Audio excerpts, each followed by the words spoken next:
We welcome you dear viewers on our new lecture.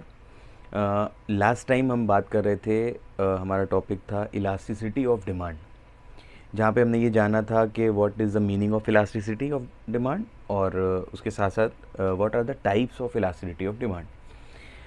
आज उसी lecture का second part हम लोग स्टडी करेंगे एंड वी विल इंक्वायर के what are the degrees of price elasticity of demand. So stay tuned and be with us.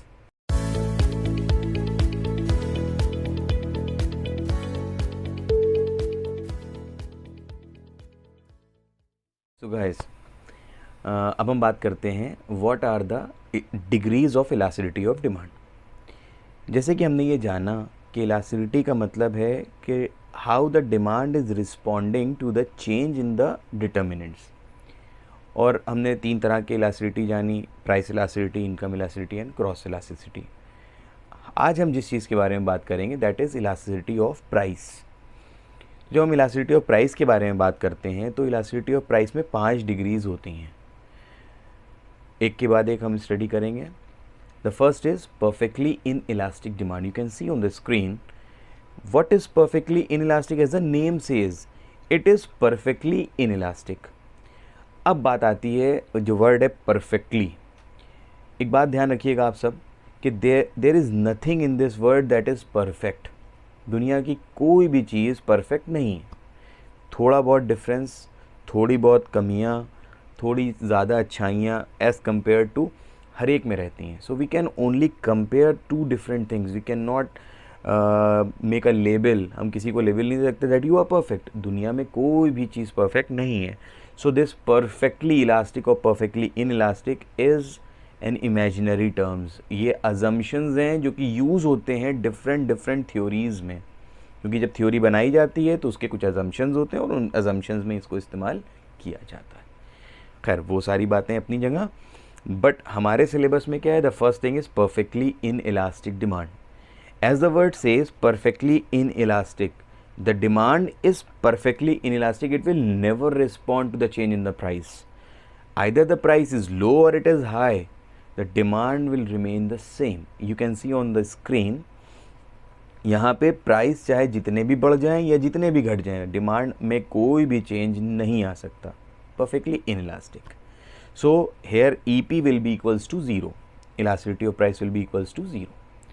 Now the second degree of elasticity, ये भी एक अजम्पशन है, real world में exist नहीं करती ये सारी चीज़ें। वो है परफेक्टली इलास्टिक। हम इसको थ्योरीज़ में यूज़ करते हैं। आप अगर यहाँ पे ये बात मेरी अगर आपको थोड़ी सी ऑड लग रही हो कि इट इज़ एन अजम्पशन, और आपने आगे हो सकता है थ्योरीज़ में पढ़ा भी हो, तो it exist only in theories. It acts as an assumption for different kind of theories. Theories के बीच बीच में आपने पढ़ी होंगी बातें, no doubt, but it is an assumption. It does not, you can not relate it to the real world. तो the second is perfectly elastic demand. As the name says, the demand is perfectly elastic. It can be increased up to any limit or it can be decreased up to any limit at the same price only. If the price is increased or if the price has been decreased, the demand will fall to 0. The demand can be increased or it can be decreased, but at the same price level. You can see on the screen, ये एक horizontal line है that will be parallel to the x-axis. Here EP will be equals to infinite. Perfectly inelastic demand में the demand curve will be vertical sloped and it will be parallel to the y-axis. Similarly, perfectly elastic demand में the demand curve will be horizontal, that will be parallel to the x-axis. Now moving towards the, अब ये हमने extreme cases बता दिए कि या तो perfectly elastic है या परफेक्टली इन इलास्टिक है। अब इसके बाद की रियलिस्टिक चीज़ें आती हैं। अब यहाँ पे कंपैरिजन आता है। मैंने पहले भी एग्जांपल दिया था पिछले लेक्चर में, आप उसको गो थ्रू कर सकते हैं, लिंक है डिस्क्रिप्शन में। वहाँ पे मैंने आपसे बात बताई थी कि we will compare different two things. हमने आपको एग्जाम्पल दिया था, रबर बैंड का एग्जाम्पल दिया था कि अगर आप रबर बैंड को खींचते हैं तो you can apply a little bit pressure and the change in the rubber band will be more as compared to the efforts that you are putting in. आपकी ताकत कम लगती है, आपके एफर्ट्स कम लगते हैं, बट रबर बैंड में change ज़्यादा आ जाता है। वही मैं एग्जांपल्स को कंटिन्यू करता हूँ। एक है रबर बैंड हमारे एग्जांपल में, दूसरा है बाइक का shocker, and the third is train के शॉकर्स या ट्रक के शॉकर्स। अगर हम रबर बैंड की बात करें तो रबर बैंड में आपने ज़रा सी ताकत लगाई और चेंज ज़्यादा आ जाता है। मतलब ऐसा नहीं होता है कि रबर बैंड खींचने में हाथ पैरों में दर्द होने लगे हमारे। रबर बैंड में ज़रा सी ताकत लगाइए और वो चेंज उसमें काफ़ी आ जाता है। अगर हम उसका मुकाबला बाइक के शॉकर से करें, और मान लीजिए फॉर एग्जांपल, इसका एकदम रियलिस्टिक एग्जांपल आप अपनी स्कूटर अपनी बाइक के साथ कर सकते हैं। अगर आपको अपनी बाइक को पीछे लेके जाना है, रिवर्स करना है, क्योंकि कोई रिवर्स गियर तो है नहीं, तो क्या करते हैं अक्सर अमूमन लोग क्या करते हैं, अगले ब्रेक को दबाते हैं आगे की तरफ गाड़ी को और उसके बाद पीछे की तरफ खींचते हैं, आगे की तरफ दबा के पीछे की तरफ खींचते हैं। तो अगर आप अपनी गाड़ी का अगला ब्रेक दबाएंगे, अपनी बाइक अपने स्कूटर का, तो गाड़ी आपकी आगे की तरफ झुकती है। तो जितनी ताकत आप लगाते हैं उसी के प्रपोर्शन में गाड़ी आपकी दबती है और उठती है। तो you apply the same pressure as the response you are receiving. यहाँ पे अगर रबर बैंड से मुकाबला करें तो रबर बैंड में ताकत बहुत कम लगी थी, इफेक्ट ज़्यादा दिखा था। बाइक या स्कूटर के शॉकर पे जब हम अपना प्रेशर अप्लाई करते हैं तो वहाँ पे प्रेशर हमारा उतना ही लगता है जितना उसका रिज़ल्ट मिलता है। मतलब अगर हम उसको कंपेयर कर रहे हैं बाय रबर बैंड, तो रबर बैंड में ताकत कम लगी है, स्कूटर के शॉकर को दबाने में ताकत थोड़ी सी ज़्यादा लगी है और रिज़ल्ट बस उतना ही मिला है जितनी ताकत लगाई थी। लेकिन अगर यही चीज़ का कंपैरिजन हम आगे करके ट्रक के शॉकर से या ट्रेन के शॉकर से अगर हम करें, तो उसको आप सोच के देखिए, इमेजिन कीजिए कितना प्रेशर आपको लगाना पड़ेगा और उसमें चेंज शायद आए ना, या अगर आएगा तो बहुत ज़रा सा मिनिमल चेंज आएगा। आप सोच के देखिए, एक ट्रेन की बोगी में कितने लोग बैठते हैं तब जाके कहीं ट्रेन का शॉकर, वो भी बहुत ज़्यादा गड्ढा ऐसा होता है तो वो दबता है, या ट्रक में ऐसा होता है, बस में ऐसा होता है कि जब इतने लोग बैठे होते हैं तब जाके ज़रा से शॉकर पे अप्लाई होता है। तो इसका मतलब आप तीनों को अगर हम फिर से एक कंपैरेटिव एनालिसिस करें तो रबर बैंड के केस में ताकत कम लगी थी, रिज़ल्ट ज़्यादा मिला था। बाइक के शॉकर्स के साथ ताकत जितनी लगी उतना ही रिज़ल्ट मिला, और बस ट्रेन या ट्रक के शॉकर्स के साथ हमारी ताकत बहुत लगेगी तो ज़रा सा चेंज आएगा।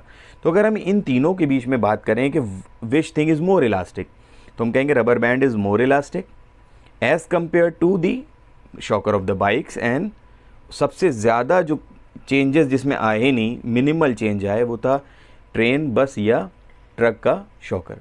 सो अगर इसको हम स्टेटमेंट में एक कंपैरिजन की बात करें तो हम कहेंगे rubber band is more elastic as compare to the shocker of the bike, and the least elastic in this case is the shocker of the train, bus और ट्रक।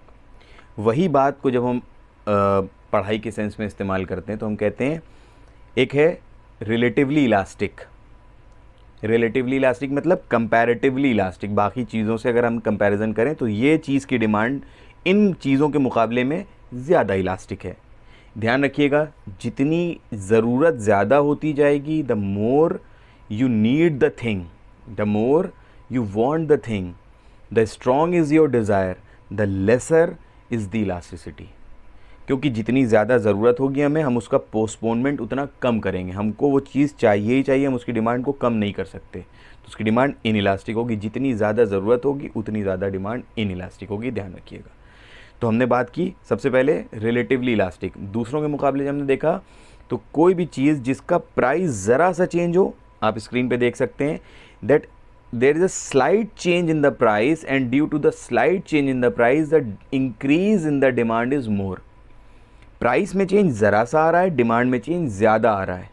आप स्क्रीन पे देखिए, if the price has fallen from OP to OP1, the demand has risen from OQ to OQ1, but if you see the change between the price and the demand, तो price में change ज़रा सा आया और demand में change ज़्यादा आया है। This shows that the demand is relatively elastic demand. और इसका अगर हम उसको उसमें लिखेंगे तो EP will be greater than 1। Similarly, the next degree is unitary elastic, as you see on the screen, that the price is now changing from OP to OP1 and the demand is rising following the law of demand. The demand is rising from OQ to OQ1 and the change between the demand and the price is same। जितना change price में आ रहा है उसी proportion में demand में change आ रहा है। तो here EP will be equals to 1। Similarly, the last degree is relatively elastic or less elastic, means whenever the thing is less elastic, क्या होगा वहाँ पे, आप स्क्रीन पे देखें, प्राइस में चेंज फिर आ रहा है from OP to OP1, the price is falling from OP to OP1 and the demand is rising from OQ to OQ1। लेकिन अगर आप देखें स्क्रीन पे तो चेंज जो प्राइस में है वो ज़्यादा है, क्वांटिटी में चेंज कम आ रहा है। तो hair the demand for that particular product is relatively inelastic. Here EP will be less than 1. What are the uses कि हमने ये पढ़ा क्यों? What is the objective of study? आखिरी में बात कर लेते हैं कि हमने ये पढ़ाई क्यों, इलास्टिसिटी ऑफ डिमांड का यूज़ क्या है। तो जैसे कि मैंने आपको बताया, परफेक्टली इलास्टिक और परफेक्टली इनइलास्टिक को समझाया नहीं जा सकता रियल वर्ल्ड के एग्जाम्पल से। कुछ होते हैं एग्जाम्पल्स बट हम उसको देना नहीं चाहेंगे क्योंकि ये रसा ऑनलाइन वाला मामला है और कन्फ्यूजन्स हो सकता है क्रिएट हो जाए, इसलिए बेहतर ये कि उसको आप एक असम्पशन की तरह ही समझिए, रियलिस्टिक वर्ड के एग्जाम्पल से उसको समझने की कोशिश अभी मत कीजिए। पर्सनली आप हमसे बात कर लीजिएगा हमारे व्हाट्सएप नंबर पे, मैं आपको उसका पर्सनली एक्सप्लेनेशन दे सकता हूँ, एग्जाम्पल दे सकता हूँ। बट अभी हम जो बात करेंगे वो 3 तरह की डिग्रीज़ ऑफ इलास्टिसिटी को स्टडी क्यों किया। सिर्फ फॉर एग्ज़ाम्पल हम अगर बात करते हैं बाइक की डिमांड की, बाइक में ऐसा हुआ, 3 केसेस हम दे रहे हैं। बाइक में ऐसा हुआ कि बाइक का प्राइस 10% गिरा और डिमांड उसकी 30% बढ़ गई।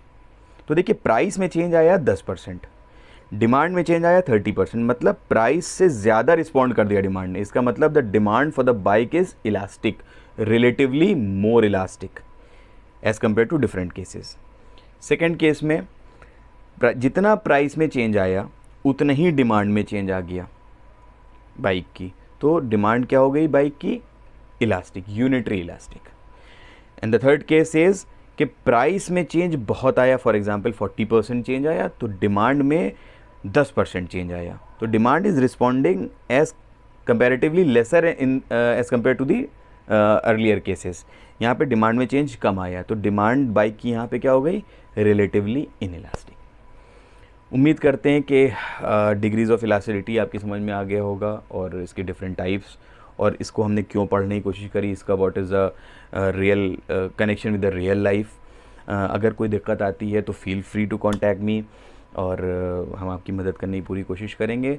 Till then stay safe, be at your homes. Thank you.